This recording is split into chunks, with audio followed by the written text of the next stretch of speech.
जादुई कंघी। रमेश और मधु दोनों पति पत्नी बहुत खुश थे क्योंकि बहुत समय के बाद उनके घर में बच्चे की खुशी आने वाली थी। वह दोनों बेसब्री से दिन गिन रहे थे कि जब उनकी संतान उनके जीवन में आएगी। रमेश की माँ भी दादी बनने की खुशखबरी से बहुत खुश थी। फिर वह खुशियों भरा दिन भी आ गया। मधु ने एक नहीं 2 बच्चियों को जन्म दिया। बधाई हो मिस्टर रमेश, आपके घर में 2 बेटियां आई हैं। रमेश और उसकी माँ बहुत खुश हुए 2 बच्चों की खुशखबरी पाकर। पर जैसे ही उन्होंने बच्चियों को देखा वह बहुत हैरान हो गए। एक बच्ची तो बिल्कुल चांद सी सुंदर थी, वहीं दूसरी बच्ची बहुत ही ज्यादा सांवली थी। दोनों बच्चियों में रंग रूप का बहुत अंतर था। अरे रमेश, क्या ये दोनों तेरी ही बच्चियां हैं? कहीं गलती तो नहीं हो गई डॉक्टर से? सिस्टर, क्या ये दोनों हमारी ही बच्चियां हैं? जी हाँ, ये दोनों आपकी ही बच्चियां हैं। जल्द ही दोनों बच्चियों को लेकर सब घर आ गए। एक का नाम उन्होंने चांदनी रखा और दूसरी का नाम कनक। और समय के साथ साथ दोनों बच्चियां बड़ी होने लगी। मधु दोनों बच्चियों को बराबर प्यार करती थी। वह माँ जो थी, पर धीरे धीरे रमेश और उसकी माँ का कनक के प्रति व्यवहार बहुत ही रूखा होने लगा। वह चांदनी को तो बहुत लाड प्यार करते, पर कनक को नापसंद करने लगे। मधु, आज शाम को मेरे एक दोस्त की घर पार्टी है, हम सबको चलना है। तुम तैयार रहना, और हाँ, चांदनी को भी तैयार कर लेना। सिर्फ चांदनी ही क्यों, कनक भी तो हमारी बच्ची है, वह साथ क्यों नहीं जाएगी? नहीं नहीं, कनक नहीं जाएगी। मैं नहीं चाहता उसकी वजह से सब हमारा मजाक बनाएं। कनक को माँ के पास रहने देंगे। आप ऐसा क्यों कह रहे हैं? वह भी हमारी ही बच्ची है, चांदनी की तरह। उसे कितना बुरा लगेगा। तुमसे जितना कहा है उतना करो, वरना घर पर रहो, मैं अकेले ही चला जाऊंगा। मधु को बहुत बुरा लगता था कनक के लिए, पर वह कुछ नहीं कर पाती थी। चांदनी जो अपने नाम की तरह ही बेहद खूबसूरत थी, उसके सुंदर बाल थे, नीली आंखें थी। वहीं बेचारी कनक रंग गहरा सांवला, और उसके साथ वह बिल्कुल गंजी भी थी। उसके बाल जन्म से ही नहीं थे, इस वजह से सभी उसका बहुत मजाक उड़ाते थे। स्कूल में भी कनक का कोई दोस्त नहीं था, और तो और सभी उसके रंग रूप को लेकर उसे बहुत चिढ़ाते थे। इसी वजह से उसने तंग आकर स्कूल जाना भी बंद कर दिया था, और वह घर पर ही रहकर पढ़ती थी।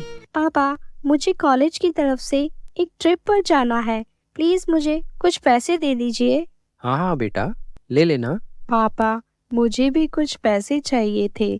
मैं एक नए कंपटीशन के लिए जा रही हूँ, तो मुझे उसके लिए कुछ नए डिजाइन तैयार करने हैं। थोड़ी मदद आप कर दीजिए। क्यों कनक, तुम बेकार ही मेरा पैसा बर्बाद करने पर लगी रहती हो। तुम्हें देखने के बाद कोई बेवकूफ ही होगा जो तुम्हारे डिजाइन पसंद करेगा। जाओ, मेरे पास कोई पैसे वैसे नहीं है। 3 वर्ष बीत गए थे। इतने समय में कनक ने एक बार अपने पिता को उससे प्यार से बात करते नहीं सुना था। वह हमेशा चांदनी को ही अपनी बेटी मानते थे।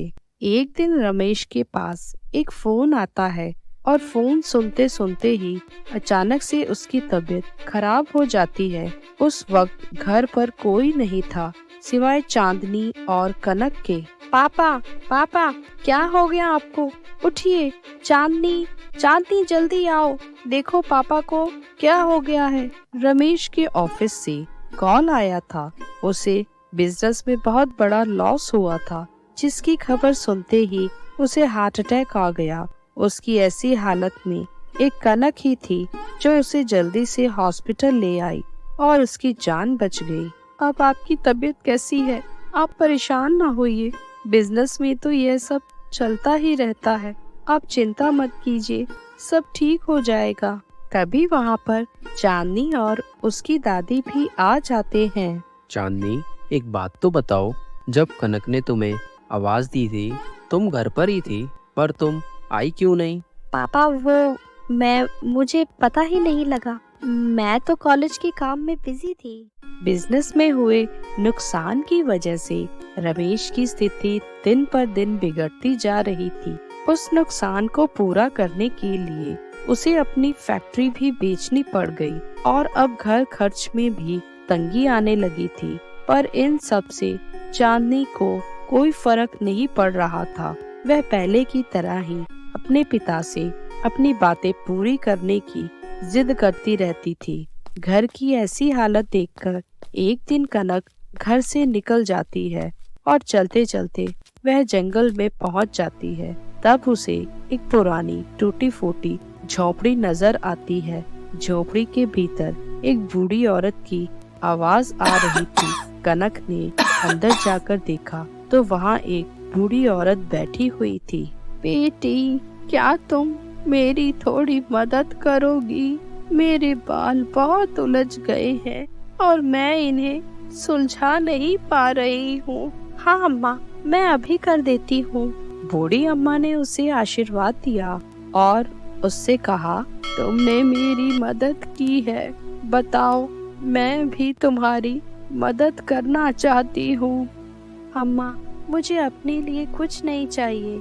मेरे घर की परेशानियाँ दूर हो जाए और मेरे पापा भी मुझे प्यार करने लगे। बेटा, तुम मन से बहुत सुंदर हो।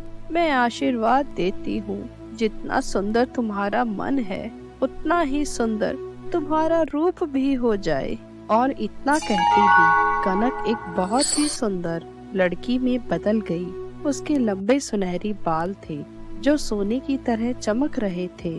तुम्हारी मदद के बदले मैं तुम्हें यह जादुई कंघी देती हूँ। जब भी तुम इस कंघी से बाल बनाओगी तो तुम्हारे हर बाल से सोने की बूंदें गिरेंगी और इस कंघी से तुम जो भी इच्छा प्रकट करोगी वह पूरी हो जाएंगी।